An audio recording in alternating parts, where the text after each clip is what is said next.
कुठे चुकतंय हे कळत नाही ना.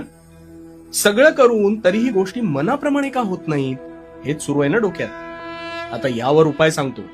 तू शांतपणे आणि हो, नुसता ऐकू नकोस, तो कृतीत सुद्धा आण. तू कधी स्वतःचं कपाट पाहिलंयस का रे? आता तू म्हणशील ते मी रोजच पाहतो, त्यात काय. अरे त्यातूनच आता तुझ्या मनातले प्रश्न सोडवतो बघ. ते जे तुझं कपाट आहे ते प्रचंड भरलेलं असेल ना, पण कधीतरी त्यातल्या नको असलेल्या गोष्टींचा विचार केलायस का? नाही. निव्वळ ते कपाट भरण्याच्या मार्गावर तू आहेस, हो की नाही? पण मग एक दिवस अशी गफलत होते की हवी असलेली गोष्ट आपल्याला सापडत नाही.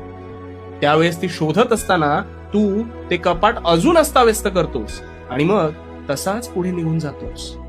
आता हे जे कपाट आहे ना, हे तुझ्या मस्तिष्काप्रमाणे आहे. त्यात जागा जरी भरपूर असली तरी त्यात तू नुसते हवे नको ते विचार